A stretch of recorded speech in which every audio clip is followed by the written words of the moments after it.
Welcome back to our podcast series. We're thrilled to be broadcasting from ADIPEC, one of the largest energy conferences here in Abu Dhabi. Joining me today, we have Walid Ben Lara, HR Corporate Partner at Eur Mechanical. Morning, Walid. Good morning, Judy, and thank you for having us. Delighted to be here. Thank you for being here. And we have Moza Al-Suwaidi, Employee and Engagement Specialist. How are you, Moza? Hi, I'm good. How are you, Judy? I'm good. So for today's podcast, we'll be discussing an essential initiative in the UAE, Emiratisation. So we'll be focusing on the importance of nurturing local talent and embracing Emiratisation at the workplace. So for those who have been in the country for quite a while, they're familiar with the terminology. But then, Walid, can you give us an overview about Emiratisation? Of course, for sure. So basically, the Emiratisation is a nationalisation program within the United Arab Emirates. It's the ability of companies and the economy to start onboarding some of the local talent within the private sector in general. So the initiative has been around for the last decade, I would say. A lot of companies have started years ago, starting to employ and onboard local talent and local Emiratis within their workforce. It became a law in 2022, whereby the Ministry of Human Resources and Emiratisation, what we call the MORI, has started regulating the Emiratisation within the country. Whereby introducing the quotas, what are the companies that must employ Emiratis, what are the conditions of employment of Emiratis, and some of the rules and the regulations around the employment of Emiratis. So it's been a law since 2022. The idea or the plan for the government at the start was to run it by 2% year in, year out. So there's a 2% incremental until 2026, whereby the government is aiming for a 10% Emiratisation within the private sector. So, and I believe NAFA's program plays a role in that. So, Moza, how does NAFA's work around this concept? So the NAFA's program started back in 2022 by the Ministry of Human Resources and Emiratisation. First, let me explain the word NAFA's. What does it translate to in Arabic? So NAFA's translates to compete, and both employee and the employer or the company benefit out of this program. So the employer benefits from the reduction of pension fund, and the employee benefits in the salary. So NAFIS pays a percentage of their salary by the end of each month. So having said that, in your opinion, what do you believe are the benefits of bringing Emiratisation in the workplace across organizations in the UAE? So one of the benefits are the faster onboarding, which makes it easier for companies to hire Emiratis to join the company without any visa process or relocating from one country to another. And the second one is stability and knowledge retention.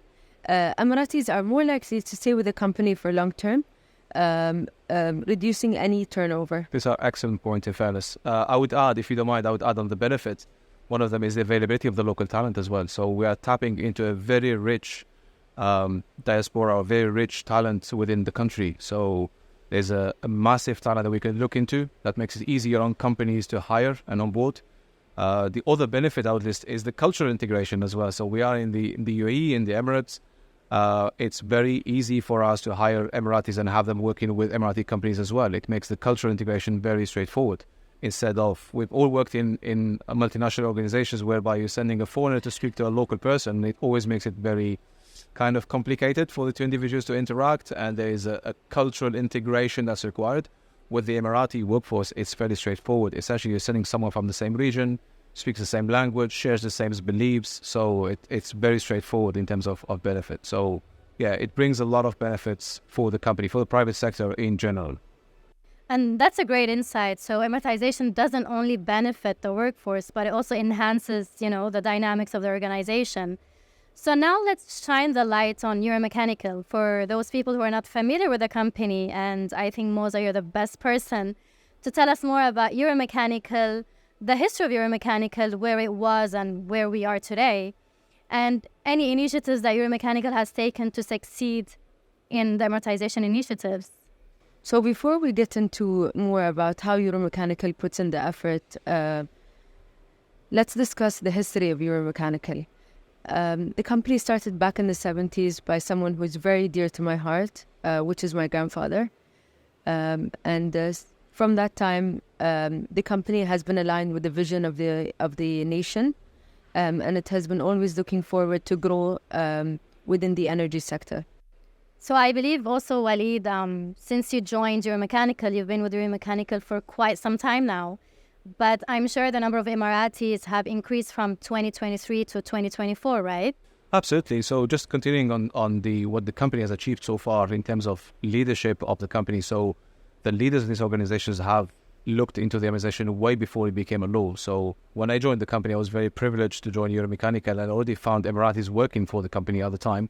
And we looked into what are the laws and requirements of the laws, and we started working towards adding more Emiratis within the workforce and enabling our organization with the talent pool of the Emiratis. As a matter of fact, within a year and a half, we have doubled the number of Emiratis within the company. We've added more female into the workplace and more female into the engineering fields as well. So we're very privileged and proud to say today that in some of our operations, we send female engineers that are project engineers, mechanical engineers, electrical engineers. So we're very proud to have female engineers today going into oil field areas and operating within a fairly men-dominated industry that was in the past. So that's very promising. So, Walid, in your opinion, what do you believe or what do you think actually attracts young Emirati graduates to want to work at Eur Mechanical? Yeah, that's a very good question. So we asked ourselves this question when we started the Emiratization drive within Eur Mechanical a year and a half ago. And we said, when we speak to Emiratis talent, we always constantly ask them the question and say, you're going to join Eur Mechanical and we're going to make you an offer. And the similar company is going to make you an offer. What would make you decide to join Eur Mechanical versus another company? And we've been very interestingly enough looking into what those individuals are looking into in terms of, this is my number one priority. Interestingly enough, the number one priority is the company brand and reputation. And I've had the opportunity to attend one of the recent conference with Mercer when they presented their 2024 Total Remuneration Survey that happened here in Abu Dhabi. And the top 3 reasons why people are joining organizations and perhaps staying in organizations are obviously job security, medical benefit, and so on. But the number one reason is actually the company brand and reputation. So within Eur Mechanical, we're very proud of our brand. We're very proud of our heritage. We're a 100% Emirati-owned company. We've been in business for close to 50 years now. And the brand itself is very valuable. So when we go to our clients, without citing the names, they look at our brands, they look at our business cards, and they say, this is a good brand. So we're very proud with that. The other thing is that attracts and keeps people within the company, or keeps Emirati within Eur Mechanical, is our values. We stand with the values of the nation, so we operate with the highest level of integrity, with collaboration. We're professional in what we do. So all those values, they resonate nicely with what the average Emirati wants to do and wants to work for Eur Mechanical. So these are the things that we looked into and we said, this is the ideal profile that we want within the company. Now, obviously, as every company, we like people to join us, but we also like people to want to join us, not just for the sake of joining us. So they want to join us because they share in the vision of the company, they share in the brand and belief of the company, and they share in our values. And we've been quite successful in doing that. So everyone who joined the company is fully aligned with the values of the company. Absolutely. And just to add on that, from an L&D perspective, so besides the company culture, we've worked on different programs. And one of those programs was the Fastpaced job rotation. So we had young Emirati graduates who actually joined Eur Mechanical, and they had the opportunity to hold 4 different roles across a year. So even that sounds quite challenging, because they have exposure to different managers, different team, different technical skills, but it gives them an opportunity to define the areas that they want to pursue in their long-term career goals. And another program was the ATA. We collaborated and we partnered with ADNOC Technical Academy, and I believe, Moza, you were part of that program. So can you tell us more about the ATA collaboration that we had a few months ago? Okay, Gigi. So the program is a 6-week program offered to undergraduates. We have selected a group of Emiratis undergraduates from the Mawahib Talent Hub. We have offered them this program with ADNOC Technical Academy. And out of the 6 weeks, we have selected 2 undergraduate Emiratis who are currently full-time employees with Eur Mechanical. It's impressive to see how Eur Mechanical is investing in local talent and in parallel aligning with the national goals. So now let's broaden our conversation. Many countries are adopting nationalization programs. So Walid, how do you feel Emiratization differs from other regions in the world? What unique aspects set it apart? Oh, that's a very good question, Judy. Thank you. I think if you've been in the region, you heard about the words of nationalization in different countries in the region. So the neighboring countries, as well as the rest of the world. So I've personally seen it in Africa, in the GCC, where governments are encouraging the introduction of the labor force, the local labor force within the private sector. Now, the way I see it here in the UAE is, and unlike the rest of the world, there is no trade-off between the skill set and the compliance itself. Some of the feedback or the comments that we had in the past is you have a requirement to hire the local talent, but unfortunately or fortunately, there was some kind of lack of skills and the required skill set within the country, and it made it quite difficult on organizations to comply while maintaining their competitive edge. In the UAE, we're very fortunate that the government, the Ministry of Human Resources and the government are doing a lot of effort in terms of developing and training the young Emiratis and the talents within the country, so that organizations can find all the required skill set within the country itself. You don't have to go into internationally to fetch any skill set. The government is putting a lot of effort into training and developing the local talent. If you look at programs the likes of the NAFA, for example, or the Mawahib Talent Center, there are other organizations also locally available. If you look at the universities that are producing or pushing talent pipeline year in, year out, it's impressive to see that. The other organizations you could look into are the Emirati Youth Development Programs, which is essentially a program that's been put together to train and develop the young Emiratis and pushing them into the workplace, into the private sector. Another program that comes to mind is Mohammed bin Rashid Establishment for SMEs, which essentially provides funding and support and administrative support to the private sector and to the locally owned SMEs, small and medium organizations and enterprises, for them to continue and prosper within the country. So all these efforts are there to support and provide all the infrastructure for us as private sector to essentially find the required talent within the local market. It's becoming very, I wouldn't say easy, but it's becoming very attractive for organizations operating within the UAE to find and hire local talent. Absolutely. There's a lot of comprehensive support we're receiving from the UAE. But do you see any other factors that differentiate Emiratization with similar programs? That's a very good question again, Judy. Thank you. I think one of the positive signs that we keep on seeing with the local Emiratis is the ambition. I have the opportunity and the chance to speak to many young Emiratis, young talented Emiratis through interviews. And the thing that keeps on fascinating me about those interviews is the level of ambition that those individuals are having, whether it's within the academic field in terms of their studies and education or within the professional field as well. We feel like there is a constant drive. I think everyone is inspired by the leadership of the country. When we look at some of the senior leadership within organizations, without citing the names, we see some very young talent, very young, professionally aggressive talent into higher end positions. And that drives the rest of the young talent into aspiring towards this position. So as a company, within Eur Mechanical or within the private sector in general, it's encouraging to see that, and it also encourages you to reinvent your talent management strategies year in, year out to be able to afford to attract those talent and also to retain them within the organization. So before we wrap up, Moz, I have one final question. So as we look into the future, how do you see Emiratization evolving in the next 5 to 10 years? What trends or changes do you foresee in this area?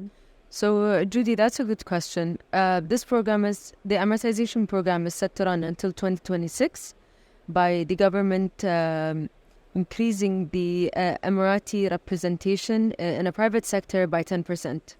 I can see that the younger generation are very enthusiastic into different fields such as clean energy, renewables, and R&D. I fully agree with you, Musa. I think it's going to continue to accelerate even beyond what's the minimum legal requirement from the Emiratization law itself.